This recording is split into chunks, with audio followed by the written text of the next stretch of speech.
ప్రియాంక గాంధీ కాంగ్రెస్ కి ఇప్పుడు ప్రధాని అభ్యర్థి అన్నది అందరూ కూడా తేల్చేస్తున్నారు. మొన్న ఇమ్రాన్ మసూద్ చేసినటువంటి వ్యాఖ్యలకి, మీడియా అడిగినటువంటి ప్రశ్నలకి రాబర్ట్ వాద్రా కూడా, అంటే ప్రియాంక గాంధీ భర్త కూడా, అవును ప్రియాంక గాంధీ ప్రధానికి కరెక్ట్, ఆవిడైతేనే ఈ రాజకీయాలను నడిపించగలరు, దేశ రాజకీయాలని.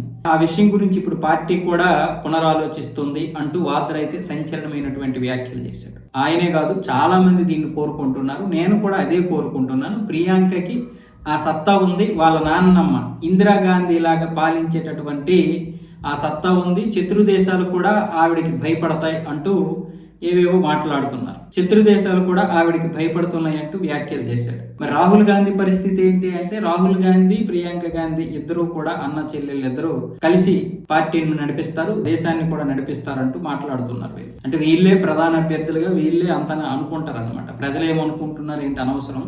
ఒకప్పుడు వాళ్ళ నాన్నమ్మ గారి పరిస్థితులు వేరు, ఇప్పుడు పరిస్థితులు వేరు. ఇంకా ఆ గాంధీ అనే పేరు వినిపిస్తేనే చిరాకు పుట్టేటటువంటి మనవంటి వాళ్ళు ఒక 30% ఉంటే, ఇంకా పేరు అవసరం లేదులే అనుకున్న వాళ్ళు ఒక 20% ఉన్నారు. మిగతా 50%లో ఆ కాంగ్రెస్కి ఇంకా సపోర్ట్ చేస్తున్నారు. వాళ్ళని కూడా మళ్ళీ చైతన్యవంతులు చేయాల్సినటువంటి బాధ్యత మనపై ఉంది. ఎందుకంటే ఈ గాంధీని మళ్ళీ సోనియా గాంధీ పోతే మళ్ళీ రాహుల్ గాంధీ పోతే ప్రియాంక గాంధీ అంటూ ఇంకా గాంధీలు మనకొద్దు.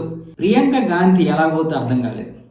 కేసీఆర్ కూతురు పేరు మారదు, వైఎస్ రాజశేఖర రెడ్డి కూతురు పేరు మారదు, ఈ ప్రియాంక గాంధీ పేరు మారదు, ఎవ్వరి పేరు మారదు. ఈ పేర్లు అలా ఉంచుకుంటారు వాళ్ళు, రాజకీయంకి ఉపయోగపడతాయి. కలవకుంట్ల కవిత అంట పెళ్ళి అయిన తర్వాత, వైఎస్ షర్మిల అంట పెళ్ళి అయిపోయిన తర్వాత, మనం కూడా అలాగే పిలుస్తున్నాం వాళ్ళని. ఇప్పుడేమొచ్చేసి ప్రియాంక గాంధీ ఎలాగైంది?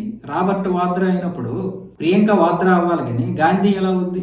కాబట్టి ఇవన్నీ కూడా మన మీద రుద్దేసి వీళ్ళు రాజకీయంగా లాభపడడానికి వేల కోట్లు లక్షల కోట్లు దోచుకోవడానికి, వాద్రా చేసినటువంటి అవినీతి డబ్బుని అలాగే వాద్రాని కాపాడుకోవాలంటే ప్రియాంక గాంధీ ప్రధాని అవ్వాలి. ఎందుకంటే రాహుల్ గాంధీ జీవితంలో ఇక ప్రధాని అవ్వడు, సోనియా గాంధీ కూడా ఇక వయసు అయిపోయింది, ఆవిడ ఆరోగ్యం కూడా చెడిపోయింది. కాబట్టి ఇక ఆవిడ ఇక రాజకీయాల్లో ప్రత్యక్ష రాజకీయాల్లోకి రాలేరు, యాక్టివ్గా ఉండలేరు. కాబట్టి ఇక ప్రియాంక గాంధీ మాత్రమే ఉంది. ఈవిడ కనుక ప్రధాని అవ్వకపోతే ఇంకా పూర్తిగా కాంగ్రెస్ భవిష్యత్తు నాశనం అయిపోద్ది, వీళ్ళ భవిష్యత్తు కూడా నాశనం అయిపోద్ది. ఎందుకంటే స్విచ్ బ్యాంకులో దాచుకున్నటువంటి 2 లక్షల కోట్ల రూపాయలు, ఇక్కడ దోచుకున్నటువంటి అవినీతి సొమ్ము, వక్ఫ్ బోర్డు పేరుతో దోచుకున్నటువంటి భూములు, అవన్నీ కూడా ఇప్పుడు కేంద్ర ప్రభుత్వం లాక్కునే ప్రయత్నాలు చేస్తుంది. కాబట్టి ఈ విధంగా ప్రియాంక గాంధీని వీళ్ళు ప్రధానం చేస్తారు. ప్రజలేమో ఎర్రిపప్పులు ఇంకా.